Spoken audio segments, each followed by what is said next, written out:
Revision करते हुए ma'am हमें नींद आ रही है, हमारा रिवीजन नहीं हो पा रहा, इतना कम टाइम बच गया है कि हम किस तरीके से रिवीजन कर सकते हैं। तो इतनी सारे जो क्वेश्चंस आपके उठते हैं, आज इनका ही सॉल्यूशन होने वाला है कि आखिर किस तरीके से आप एक परफेक्ट रिवीजन कर सकते हो अपने एग्जाम टाइम में। हर सब्जेक्ट के लास्ट में आप 10 मिनट ऐसे रखो कि ये 10 मिनट का आप शॉर्ट टर्म रिवीजन कर सको।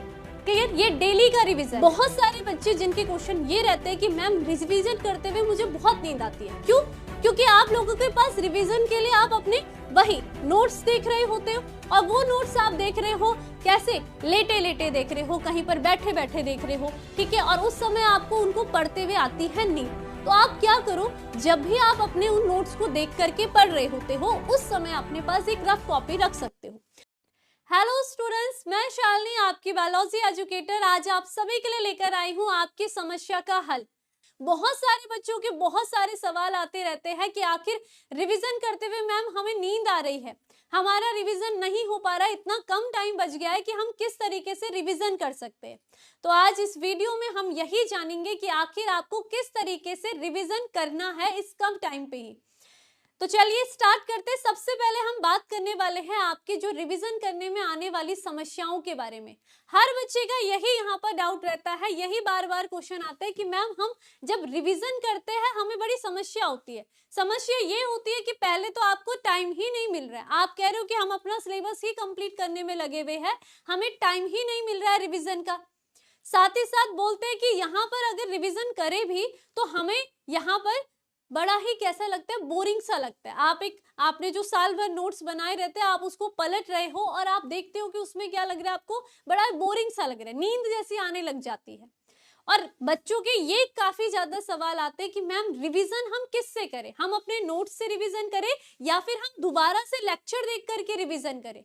तो इतने सारे जो क्वेश्चंस आपके उठते हैं, आज इनका ही सॉल्यूशन होने वाला है कि आखिर किस तरीके से आप एक परफेक्ट रिवीजन कर सकते हो अपने एग्जाम टाइम में ही। तो यहाँ पर हम बात करने वाले हैं, समस्याओं की हमने बात कर ली है, अब हम बात करने वाले हैं कि क्या क्या रिवीजन के स्ट्रेटजीज होती है। आपके पास दो प्रकार की रिवीजन आप देख सकते हो। एक होता है आपका जो 10 मिनट का रिवीजन है, और दूसरी साइड में आपको देती हूँ 2 से 3 आवर का यहाँ पर रिवीजन।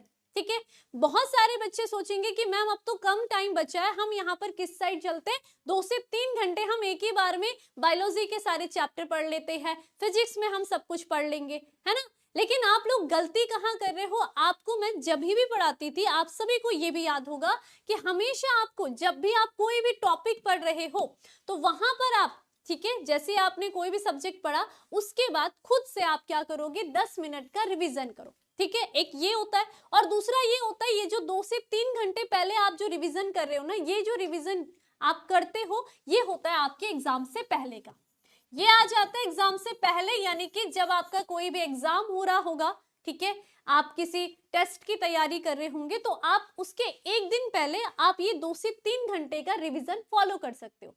लेकिन ये जो 10 मिनट का आप ये रिवीजन फॉलो करने वाले हो, ये हमेशा तब करोगे जब आप किसी भी लेक्चर को पढ़ते हो। लेक्चर को पढ़ने से मतलब जैसे आपको मैंने कोई टॉपिक पढ़ा लिया, उसके बाद आप क्या करोगे, खुद से 10 मिनट लेकर के उस टॉपिक को पढ़ोगे। ठीक है, तो इसको हम कहते हैं शॉर्ट टर्म रिवीजन, जो कि आपका केवल 10 मिनट का होता है। इसमें आपको कुछ नहीं करना होगा, इसमें आपको केवल यहाँ पर सबसे पहले आपने लेक्चर देखा, क्लियर, लेक्चर से आपको जो चीज समझ में आई आपने उसके नोट्स बना दिए, क्लियर बात है, आपने नोट्स भी तैयार कर दिए। उसके बाद आप क्या करोगे, उसके बाद आप अपनी कॉपी को बंद करोगे और आपने जो जो पढ़ा है उसको क्या करना है, आपको रिकॉल करना है। क्लियर, रिकॉल यानी कि जितनी चीजें आपने उस लेक्चर से सीखी, उस वीडियो से सीखी है, वो सारा आप रिकॉल करोगे आंख बंद करके। तो ये होता है आपका 10 मिनट का रिवीजन। क्लियर बात है, ये आप डेली करोगे। ये क्या है, डेली, जब जब आप पढ़ते हो उसके, चाहे आप बायो पढ़ रहे हो, केमिस्ट्री पढ़ रहे हो, फिजिक्स पढ़ रहे हो, हर सब्जेक्ट के लास्ट में आप 10 मिनट ऐसे रखो कि ये 10 मिनट का आप शॉर्ट टर्म रिवीजन कर सको। क्लियर, ये डेली का रिवीजन है। उसके बाद आ जाती है बात कि लॉन्ग टर्म रिवीजन क्या होता है। लॉन्ग टर्म रिवीजन वो रिवीजन है जिसमें आप अपने रिवीजन को 2 से 3 घंटे दे रहे हो। ये जो रिवीजन होगा, सबसे पहले तो ये बात आपको क्लियर रखनी है कि ये रिवीजन आपके एग्जाम से एक दिन पहले आप करें, तो आप उस पर्टिकुलर आप वहां पर एक सब्जेक्ट को लेकर के आप उसके सारे जो भी आपने साल भर नोट्स तैयार करे थे उसका रिवीजन कर रहे हैं। अब एक और चीज मैं आपको बता देती हूँ कि जब आप शॉर्ट टर्म रिवीजन कर रहे होते हैं ना, उस समय आप जब नोट्स बनाते हो, उस नोट्स में आपको क्या क्या चीजें ध्यान रखनी है कि जब आप नोट्स बना रहे हो उसमें जितने भी इंपॉर्टेंट्स आपके यहाँ पर पॉइंट्स होते हैं, ठीक है, इंपॉर्टेंस पॉइंट्स कैसे होंगे, जैसे कि आपके कोई भी सन वगैरह होते हैं, ठीक है, जितने भी इंपॉर्टेंस पॉइंट होंगे उनको आप क्या करोगे, अंडरलाइन करोगे, ठीक है। नोट्स बनाने के दौरान ही आपको ये सारे काम करने, आपने अंडरलाइन कर ली, क्लियर बात है। अब यहाँ पर जब आप लॉन्ग टर्म यानी कि जब आप एग्जाम से 1-2 दिन पहले ही वो जो 2 से 3 घंटे का रिवीजन करोगे, उस समय आपको पूरा का पूरा ना तो लेक्चर देखने की जरूरत है, ना ही पूरे के पूरे नोट्स देखने की जरूरत है, क्योंकि नोट्स तो आपने पूरे के पूरे सिलेबस के बनाए होंगे। उस समय आप क्या करोगे, जो आपने अपने जिस समय आप शॉर्ट टर्म रिवीजन कर रहे थे उस समय जो आपने पॉइंट को अंडरलाइन करा था, आप उस पर ज्यादा फोकस करोगे, उन पे ज्यादा ध्यान दोगे। उसके अलावा साथ ही साथ आप क्या करोगे, यहाँ पर प्रैक्टिस सैंपल पेपर को भी करोगे, ठीक है। इससे क्या होगा, इससे आपका यहाँ पर एक तरीके से आपको यहाँ से इससे पता चलेगा, जब आप क्वेश्चनों में फंसोगे तो आपको यहाँ पर अपना वीक टॉपिक पता चलेगा, और जब वीक टॉपिक पता चलेगा तो आप उसको क्या करोगे, वापस से रिवीजन करोगे, उसको पढ़ोगे और फिर उसका वापस से रिवीजन करोगे। तो लॉन्ग टर्म जो होता है वो आपके एग्जाम से पहले 2 से 3 घंटे का होगा, जिसमें आपको इंपॉर्टेंट जो भी अंडरलाइन करी है आपने वो करोगे, ढेर सारे आप पेपर सैंपल को सॉल्व करोगे, जितने पीवाईक्यूज होंगे उन सभी को सॉल्व करोगे। तो इस तरीके से आपका यहाँ पर रिवीजन कंप्लीट होगा, क्लियर। उसके अलावा हम बात यहाँ पर करने वाले हैं कि कैसे हम रिवीजन करेंगे। अब ये तो हमें पता चल गया कि 10 मिनट का रिवीजन हमारा डेली का रिवीजन है, और साथ ही साथ अगर हम 2 से 3 घंटे का रिवीजन कर रहे हैं, ये हमारे एग्जाम से ठीक पहले का रिवीजन है। अब यहाँ पर बात आती है कि हम रिवीजन शुरू कैसे करें। देखो, हमें पता है यहाँ पर रिवीजन करते हुए बहुत ज्यादा समस्या आती है। सबसे पहले तो आप अपने टारगेट सेट कर लीजिए, ठीक है। बहुत सारे बच्चे सोचते हैं कि मैं कल रिवीजन कर लूंगा, आज मैंने जो लेक्चर देखा ठीक है छोड़ दो, अब मुझे कल देखना है, ठीक है, अब मैं कल रिवीजन करूंगा, और वो कल कल करते करते उसका रिवीजन का कभी टाइम नहीं आता है। तो जब भी आप रिवीजन करने बैठो, कोई भी लेक्चर देखो, उसी समय सोच लो कि पहले तो मैंने इसको शॉर्ट टर्म रिवीजन करना है, यानी कि 10 मिनट का हमने यहाँ पर क्या कर लिया है, रिवीजन कर लिया है, ठीक है। उसके बाद आप क्या देख रहे हो यहाँ पर, उसके बाद जब आप बात करते हो दूसरे सब्जेक्ट की, दूसरा सब्जेक्ट खोला, उस पे भी आपने 10 मिनट का रिवीजन कर लिया, क्लियर। तो ये आप क्या कर रहे हो, आप अपने टारगेट सेट कर रहे हो।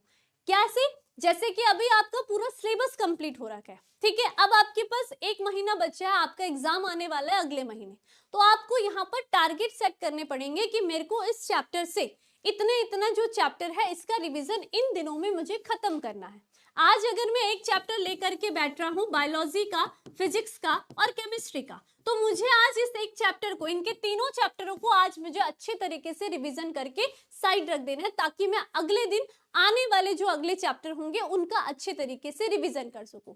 ये नहीं कि आज आपने टारगेट बना दिया और फिर सोचा कि अब मैं केमिस्ट्री का कल कर लेता हूँ, कल करते करते वो कभी भी नहीं आने वाला है। इसलिए रिवीजन जो आपको करना है वो उसके लिए आपको टारगेट बनाने होंगे कि आज मेरे 2 चैप्टर का रिवीजन हो जाएगा, या 3 चैप्टर आप ले गए तो उनका रिवीजन होना चाहिए। तो ये टारगेट सेट बहुत ज्यादा जरूरी है आपके रिवीजन के टाइम पर। इसी के अलावा बहुत सारे बच्चे जिनके क्वेश्चन ये रहते हैं कि मैम रिवीजन करते हुए मुझे बहुत नींद आती है, क्यों? क्योंकि आप लोगों के पास रिवीजन के लिए आप अपने वही नोट्स देख रहे होते हो, और वो नोट्स आप देख रहे हो कैसे, लेटे लेटे देख रहे हो, कहीं पर बैठे बैठे देख रहे हो, ठीक है, और उस समय आपको उनको पढ़ते हुए आती है नींद। तो आप क्या करो, जब भी आप अपने उन नोट्स को देख करके पढ़ रहे होते हो, उस समय अपने पास एक रफ कॉपी रख सकते हो। रफ कॉपी से क्या होगा, जब भी आप रफ कॉपी रखोगे तो आप जो भी पॉइंट पढ़ रहे हो आप उसको लिखते चले जाओ। लिखने से आप एक्टिव रहोगे, इसके कारण आपको नींद भी नहीं आएगी। जैसे आप फिजिक्स में कोई न्यूमेरिकल कर रहे हो, केमिस्ट्री में आप कुछ लिख रहे हो, या फिर आप मैथ्स में कोई न्यूमेरिकल कर रहे हो, तो आपको क्या करना, अपने साथ एक रफ कॉपी जरूर रखनी है, ताकि आप उसमें लिखते रहो, तो आप एक तरीके से एक्टिव रहोगे, बोरिंग नहीं लगेगा आपको। तो ये जो थी, ये आपकी जो रिवीजन है इसकी पूरी की पूरी स्ट्रेटजी। मुझे लगता है कि ये वीडियो आपके लिए बहुत ज्यादा हेल्पफुल रही होगी, और अब आप लग जाइए अपने रिवीजन के लिए।